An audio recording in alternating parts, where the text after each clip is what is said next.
Hello hi everyone అండి. మారుతి సాహితీ channel ప్రేక్షకులకు స్వాగతం సుస్వాగతం అండి. అంతా బాగున్నారా అండి? మేమంతా బాగున్నామండి.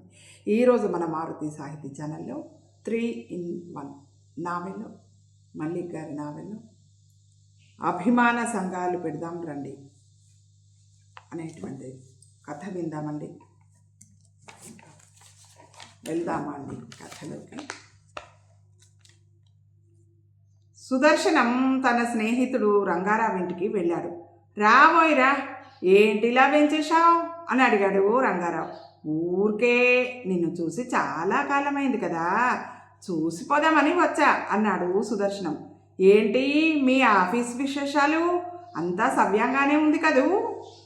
నీకేమీ ప్రమోషన్ లాంటిది రాలేదా అని అడిగాడు రంగారావు. రాలేదు, కానీ నా పేరు ప్రమోషన్ లిస్టులో ఉంది. వచ్చే వారం ఇంటర్వ్యూ ఉంది. బహుశా నాకు ప్రమోషన్ రావచ్చు చెప్పాడు సుదర్శనం గర్వంగా. ఏంటి అంత ఖచ్చితంగా చెప్తున్నావు? నీకెవరైనా ఎమ్మెల్యే తెలుసా? లేదే ఆశ్చర్యంగా అన్నాడు సుదర్శనం. పోనీ మినిస్టర్ తెలుసా? తెలీదు. పోనీ మినిస్టర్ బామ్మర్దో లేదా ఆ బామ్మర్దికి ఇంకో బామ్మర్దో వాళ్ళైనా తెలుసా? సుదర్శనం గుడ్లు అప్పచెప్పి చూస్తున్నాడు. ఇలా అడుగుతున్నాడేంటి అని నివ్వెరపోయి చూస్తున్నాడు. తెలీదు. ఎందుకలా అడుగుతున్నావు? ఎందుకలా అడుగుతున్నాడో చెప్పకుండా మళ్ళీ అడిగాడు రంగారావు. పోనీ నీకు రాజకీయ నాయకులో లేదా వాళ్ళ బామ్మర్దులో లేదా వాళ్ళు వేలు విడిచిన మేనమామలో ఎవరో తెలుసా మరి? నాకెవరూ తెలీదు తెల్లమొహం వేసుకొని అన్నాడు సుదర్శనం. ఓరే బాబిగా, ఓ మారిలా అద్దం పట్రామ్మా లోపలికి చూస్తూ అరిచాడు రంగారావు. బాబిగాడు అద్దం తెచ్చి ఇచ్చాడు. ఇదిగో బాయ్, ఈ అద్దం తీసుకొని అందులో నీ మొహం ఒకసారి చూసుకో. ఎందుకు అయోమయంగా ప్రశ్నించాడు సుదర్శనం.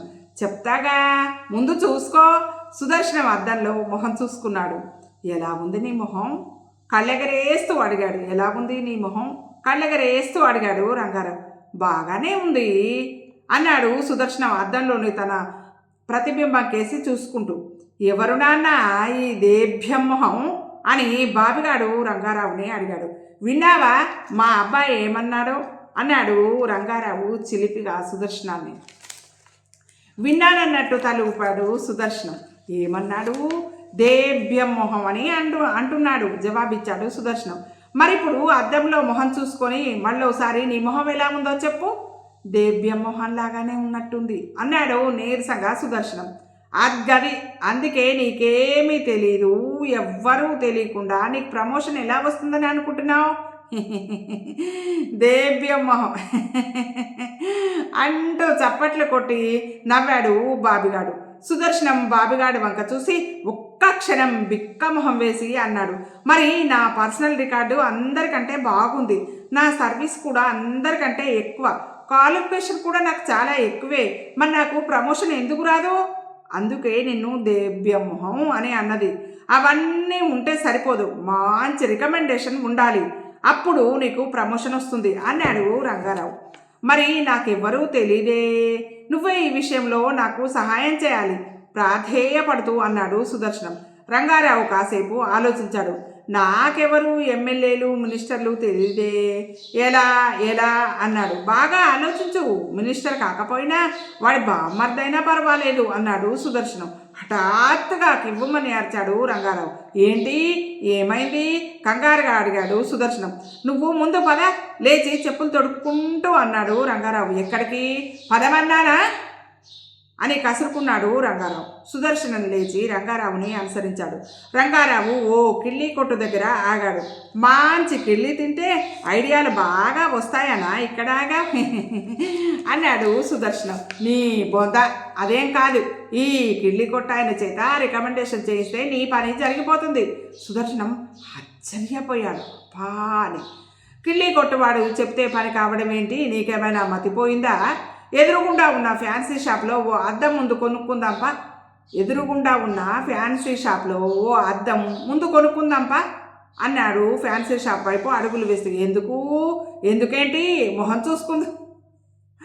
ఇంట్లో ఉంది కాబట్టి చూసుకో, మరి బయటకు వచ్చినాక అర్థం కావాలంటే కొనుక్కోవాలి కదా, ఎందుకేంటి మొహం చూసుకుందువు కానీ పళ్ళు కొరుకుతూ అన్నాడు రంగారావు. సరే నాది దేవ్య మొహం అని ఒప్పుకుంటున్నా, పోనీ నువ్వెందుకు అతని చేత రికమెండేషన్ చేయించాలని అనుకుంటున్నావో చెప్పొచ్చుగా అన్నాడు చిరాకుగా సుదర్శనం. అలారా దారికి, మన ముఖ్యమంత్రి ఎవరు? చిన్నపిల్లల్ని అడిగినట్టు అలా అడుగుతావే? భీమారావు చెప్పాడు సుదర్శనం. భీమారావు కొడుకెవరు? కళ్ళెగరేసి చిలిపిగా నవ్వుతూ అడిగాడు చిన్ని కృష్ణ. అయితే ఏంటి? చిన్ని కృష్ణ ఏం చేస్తాడు? సినిమా హీరో అసహనంగా చూస్తూ జవాబిచ్చాడు. చిన్ని కృష్ణ సూపర్ స్టార్ కదా, అతనికి బోల్డ్ అనే అభిమాన సంఘాలు ఉన్నాయి. ఈ అభిమాన సంఘాలకి సెక్రటరీలు ప్రెసిడెంట్ ఉంటారు కదా, వాళ్ళు మినిస్టర్ల దగ్గరికి వెళ్ళి మేము చిన్ని కృష్ణ అభిమాన సంఘానికి ప్రెసిడెంట్లమని సెక్రటరీలమని చెప్పుకొని ఆ పని ఈ పని చేసి పెట్టమని అడుగుతుంటారు. ముఖ్యమంత్రి కొడుకు గారి అభిమానులు చెప్పిన పని చేయకపోతే ముఖ్యమంత్రి కొడుక్కి, తద్వారా ముఖ్యమంత్రికి కోపం వచ్చి తమ పదవులకే ఎక్కడ మోసం వస్తుందోనని భయపడి మంత్రులు వాళ్ళ పనులు చేసి పెడుతున్నారు. చిద్విలాసంగా నవ్వుతూ చెప్పాడు రంగారావు. అయితే ఈ కిళ్ళి కొట్టాయన సంగతి ఏంటి? అనుమానంగా చూస్తూ ప్రశ్నించాడు Sudarshanam. Chinni Krishna fans association president, పేరు యాదగిరి. రా అతనికి నమస్కారం పెడదాం. ఇద్దరు యాదగిరికి నమస్కారం పెట్టారు. ఏం కావాలి? సాదా కిళ్ళినా, జర్దా కిళ్ళినా, కలకత్తానా, రాంప్యారినా, ఏం కావాలి సార్ అడిగాడు యాదగిరి. రంగారావు వాళ్ళు వచ్చిన పని చెప్పాడు. సిఫారసు కోసం వచ్చిండ్రా, మళ్ళీ అట్లా కడక్ నుంచి సలాం కొడుతుండ్రేంది, వంగి వంగి సలాం కొట్టుండ్రి అన్నాడు యాదగిరి కాస్త గీరగా. రంగారావు సుదర్శనం ఇద్దరు అతనికి వంగి నమస్కారాలు చేశారు.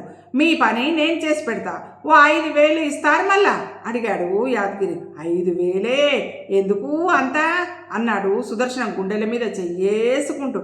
అర్రే ఇస్కి మళ్ళా ఇవ్వద్దా?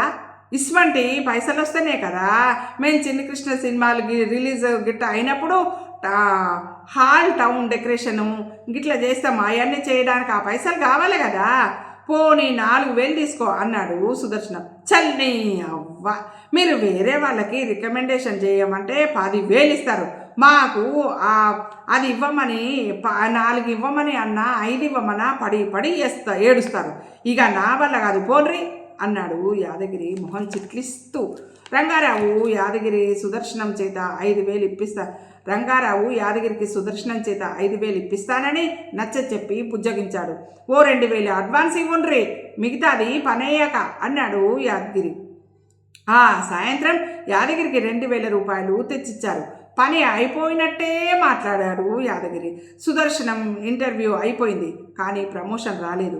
4 రోజుల తర్వాత యాదగిరి మొహం వేలాడేసుకొని చెప్పాడు, క్షమించు సాబ్, మీ పని కాలే.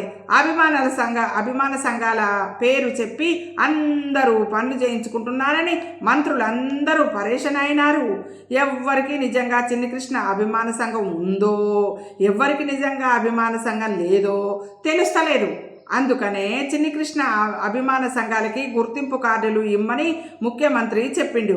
కొన్ని అభిమాన సంఘాలకి గుర్తింపు కార్డులు ఇచ్చిండ్రు. ఆ కార్డు చూసి మంత్రులు అయిన వాళ్ళు పనులు చేయించుకోవచ్చు.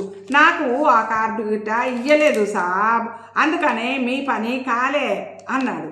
మరి నా 2,000 అడ్వాన్స్ మాట అని అడిగాడు సుదర్శనం. ఇంకెక్కడ అడ్వాన్స్ సాబ్, వాళ్ళకి వీళ్ళకి పార్టీలు ఇచ్చేదానికి సరిపోయింది సాబ్ అన్నాడు యాదగిరి. సుదర్శనం నోరెళ్ళబెట్టాడు. సుదర్శనం సంగతి ఎలా ఉన్నా గుర్తింపు కార్డులున్న అభిమాన సంఘాల ప్రెసిడెంట్లు సెక్రటరీలు మాత్రం వాళ్ళ పనులు వీళ్ళ పనులు చేయించి పెట్టి లక్షలు సంపాదిస్తున్నారు. నిజంగా జరిగేది కూడా అదే కదండి. ప్రమోషన్ లిస్టులలో ఉన్నా కూడా మన దగ్గర పనులు చేసేటువంటి యొక్క సామర్థ్యం ఉన్నా, సీనియారిటీ ఉన్నా, బయట జరిగేది ఈ కథలో ఉన్నట్టుగానే జరుగుతుంది కదండి. పని అవ్వడము కాకపోవడం అనేది అది మన ఆధీనంలో లేదు. కాకపోతే డబ్బులు అందడం మాత్రం కంపల్సరీగా వాళ్ళకు ముడతాయి. లాస్ట్కు మన పని అవుతుంది అని గ్యారంటీ ఇచ్చే పరిస్థితి ఉండదు. ఒరిజినల్గా మనకు ఉన్నటువంటి టాలెంట్కు కానీ, సీనియారిటీకి కానీ, మనం చేసిన శ్రమకు కానీ విలువ కట్టి న్యాయంగా ప్రమోషన్లు ఇవ్వడం కానీ, ఇంకా మిగతా విషయాలు ఏవైనా కానీ అంత నిజాయితీగా జరగట్లేదు కదండి. అదే ఇక్కడ జరిగింది. దాన్నే కొంచెం వెరైటీగా చెప్పారు ఈ కథలో మల్లిక్ గారు. మీకు నచ్చిందా అండి? ఈ కథ నచ్చినట్టయితే లైక్ చేయండి, షేర్ చేయండి, మన మారుతి సాహితీ ఛానల్ని సబ్స్క్రైబ్ చేయండి. మీ అందరి ఆదరాభిమానాలు, ఆశీస్సులు, ప్రేమ మన మారుతి సాహితీ ఛానల్కి ఎల్లవేళలా ఉండాలని మనస్ఫూర్తిగా కోరుకుంటున్నానండి. మనందరం ఆనందంగా, ఆరోగ్యంగా, సుఖంగా, సంతోషంగా ఉండాలని మనస్ఫూర్తిగా ఎల్లవేళలా కోరుకునే మీ మారుతి సాహితీ ఛానల్ అండి. ఇంకో కథతో రేపటి 3 in 1 నావెల్లో భాగంగా ఇంకో కథతో మళ్ళీ రేపు కలుసుకుందామండి. ఉంటానండి.